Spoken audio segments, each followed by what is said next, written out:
바른 집중과 마음의 통일은 이렇게 대상을 붙잡고 통제해서 만들어가는 과정이 아니라 대상을 놓아버림으로써 얻어질 수 있습니다. 이것은 말 그대로 내려놓음을 통한 집중입니다.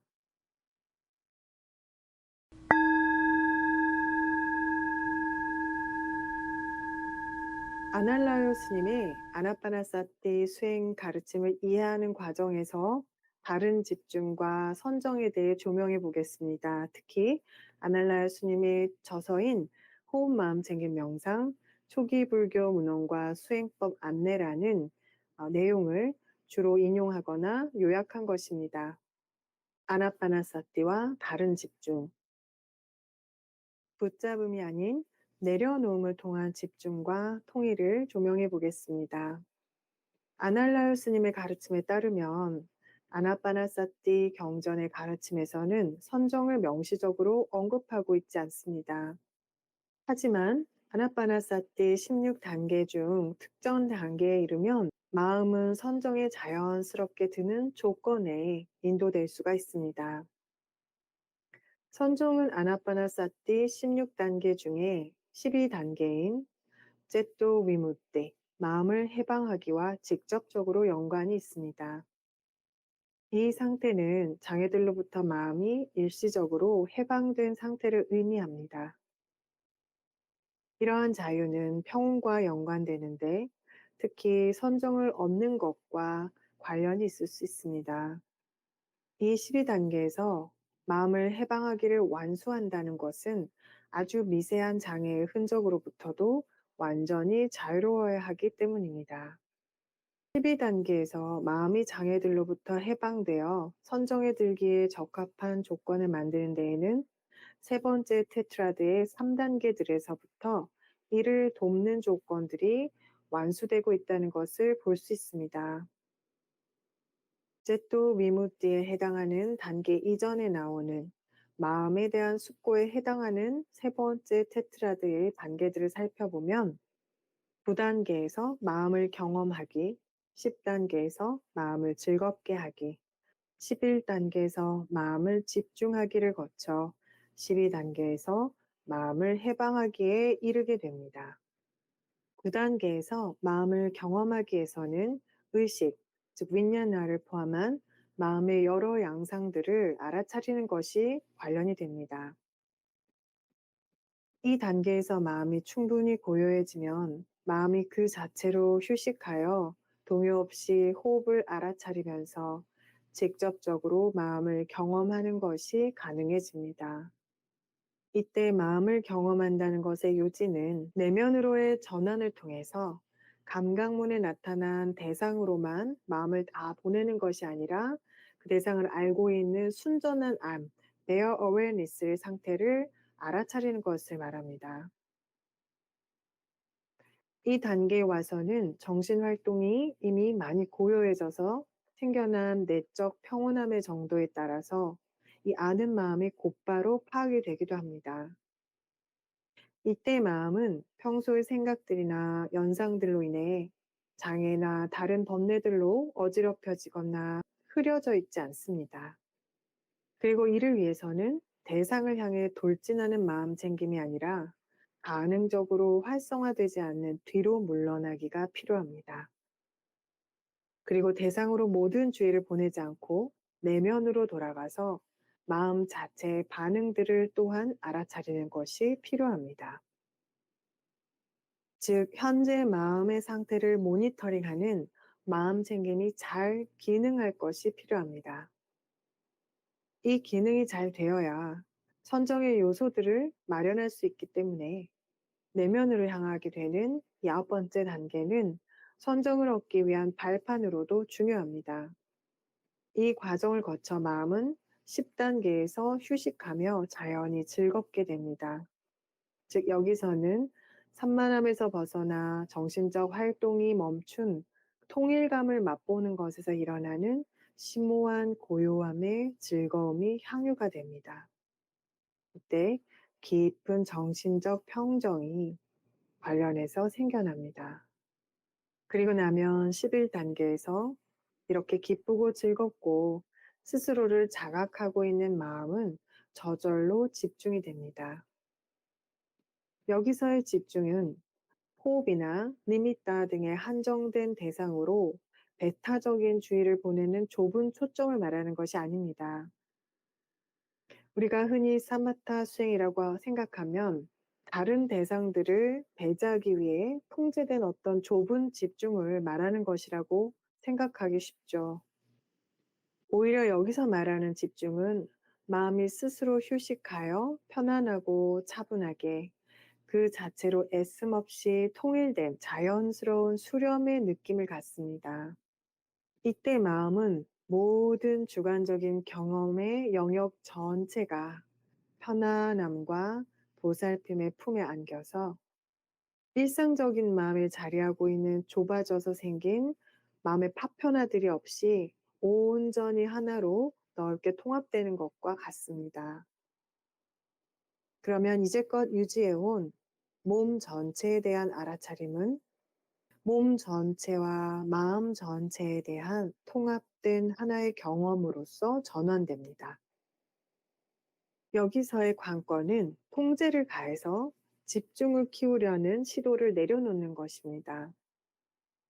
간섭을 하지 않고 통제감을 내려놓은 결과로 생겨나는 아주 침착하고 통일되며 내적으로 안정된 집중이 생겨나는 것입니다. 그리고 바로 이 특성이 아날라요 스님이 말씀하시는 팔정도의 다른 7가지의 요소들과 함께하고 있는 다른 집중의 면모에 해당된다고 할 수 있습니다. 이러한 과정들을 성공적으로 거쳐 이제 12단계에 접어들면 여기서는 이미 초선에 들기에 필요한 요소들을 갖추게 됩니다. 그러나 이 단계에서 말하는 해방은 지혜에 의한 번뇌들이 완전히 해탈한 빠냐위무띠를 말하는 것이 아니라 평온의 종류에 해당하는 해방입니다. 이것은 마음을 번뇌로부터 영원히 해방시키지는 못합니다. 그러나 일시적일지라도 마음을 해방시키는 것은 최종적인 해탈의 필수적인 요소이므로 매우 중요합니다. 그런데 이 단계에서 마음을 해방하는 과업의 중요한 밑작업들 중 하나는 무엇이 마음의 주 대상이 되느냐, 즉 무엇이 마음의 주안점이 되느냐입니다. 이를 두고 후대 전통과 아날라요 스님의 방식에는 중요한 강조점의 차이가 있는데 아날라요 스님의 가르침에서는 주의의 대상이 호흡이나 니미따가 아닌 마음 그 자체가 됩니다. 이를 좀 더 살펴볼게요. 9단계에서 호흡을 아는 상태에서 마음을 경험하는 것은 마음을 줄곧 대상으로 취하게 만듭니다. 쉽게 말해 아나파나사티 수행을 하면서 모든 주의가 호흡을 향하게 하는 것이 아닙니다. 세 번째 테트라드인 이 마음을 숙고하기 단계에서 호흡은 여전히 배경에 두고 경험이 되지만 이 단계는 마음을 경험하기가 관건입니다. 즉 마음을 계속해서 주시하여 마음을 경험하고 즐겁게 하고 집중했기 때문에 가장 관건이 되는 것은 배경인 호흡이 아니라 마음 그 자체가 됩니다. 그리고 마음이 모든 간섭과 통제 또 장애들로부터 벗어난 상태인지를 계속 모니터링하는 이 과정이 깊어지면서 마음이 통제감이 놓이고 깊은 행복감과 평화와 함께 정교한 균형을 이루면 선정은 저절로 원활하게 이뤄질 수가 있습니다. 그 결과 마음은 주체와 대상이라는 이원성이 사라진 온전한 통일을 경험하게 됩니다.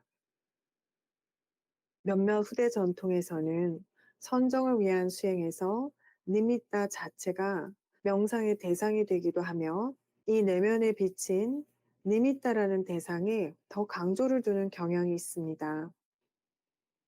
예를 들어 니미따라는 내면의 빛이 안정화되도록 만드는 것을 주안점으로 두기도 합니다.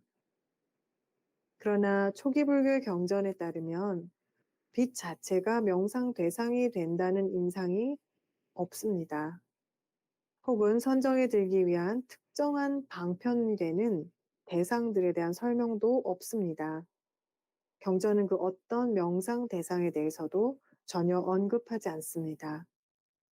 오히려 경전은 선정의 특징적인 정신 요소들, 예를 들면 위따까, 위짜라, 삐띠, 수가, 에까각다, 이것들이 어떻게 현존하는지에 대한 마음의 상태를 계속해서 강조합니다. 이런 점에서 초기 불교 경전은 선정의 개발에 있어 대상보다는 주체, 즉 마음에 더 강조점을 둔다고 할 수 있습니다. 니미따라고 하는 것은 다만 마음의 상태를 비출 뿐입니다. 그 자체가 마음은 아니죠. 즉 초기 불교 경전의 선정의 개발에서 주가 되는 대상은 언제나 마음입니다. 마음의 선정의 요소들이 확실하게 존재하는지 아닌지를 계속해서 알아차리는 것이 그 주요 과업이 됩니다. 그리고 이를 통한 선정의 경험은 주체와 대상이 합일된 통일감입니다.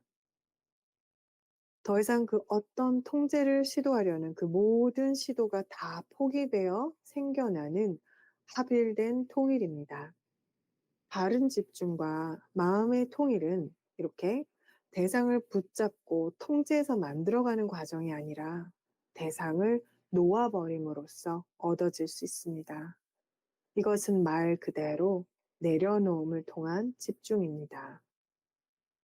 사실 12단계 오기까지 이전 단계들은 이미 5가지 선정의 요소들이 온전히 발현될 기반을 다 마련합니다. 몸에 대한 숙고의 첫 단계에서 호흡의 길이를 통해 개발됐던 주의는 최초로 마음을 일으킨다는 점에서 위따카의 발현으로 볼 수 있습니다. 그리고 이후에 들숨과 날숨에 대한 알아차림을 배경에 두고 계속해서 이를 유지한다는 것은 마음의 일으킴을 지속하는 윗자라의 역할과 비슷합니다. 이후에 희열과 행복이 각각 개발되고 마음을 집중하기에 와서는 마음의 통일이라는 특성을 완수합니다. 이 과정을 통해 이제 12단계에 오게 되면 마음이 선정의 성취를 위한 조건들을 점차적으로 자연스럽게 마련하게 됩니다. 그러면 12단계에서 마음을 해방하기 위해서 바른 집중을 위해 필요한 것에 대해 요약해 보겠습니다.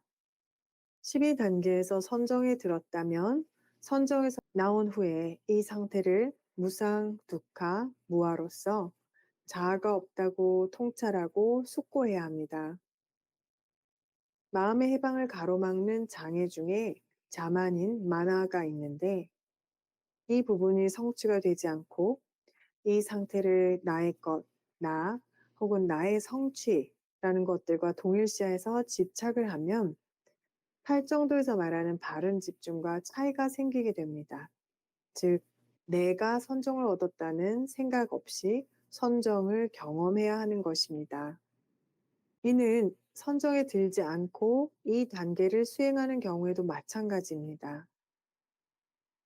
이 단계에 와서는 마음의 장애가 저지된 조건과 무상에 대한 지속적인 관찰로 인해서 경험되는 모든 것들에서 자기 참고, 자기화를 하는 것이 헛됨을 깨닫고 내려놓는 것이 가능하게 됩니다. 이 단계를 완수한다는 것은 내가 호흡을 한다는 생각, 이 호흡은 나의 호흡이라는 생각, 또 이 고요함, 평온 또는 집중은 내 명상, 나의 것이라는 생각 없이 수행하는 것입니다. 이 방식으로 수행을 하면 우리는 다음 테트라드인 법의 통찰을 위한 토대를 마련할 수 있게 됩니다. 이런 점에서 선정을 얻지 않아도 아나파나사티 12단계를 수행하는 것이 가능합니다. 또한 초기 불교에서 말하는 마음의 해방을 얻는 것은 선정이 아니어도 가능하다는 것을 알 수 있습니다. 이는 브라마 위하라, 즉 자애, 자비, 함께 기뻐함, 평정을 개발할 때처럼 선정까지 이르지 못하는 집중의 수준에서도 가능합니다. 여기서 해방, 위무띠는 모든 얽매임을 내려놓음으로써 발생하는 것인데, 브라흐마를 개발하는 상태에서는 각각의 마음이 그 반대가 되는 것으로부터 일시적으로 해방이 됩니다. 예를 들어 메타에 머무르는 동안 그 반대인 저기로부터 마음이 일시적으로 해방되고, 자비는 해를 끼치는 것으로부터, 함께 기뻐함은 불만족으로부터, 평정심은 탐욕과 혐오로부터 일시적으로 해방이 됩니다. 이렇게 일시적인 해방은 완전한 해방은 아니지만, 그럼에도 불구하고 최종적인 해탈의 길에서 필수 불가결한 부분이 됩니다.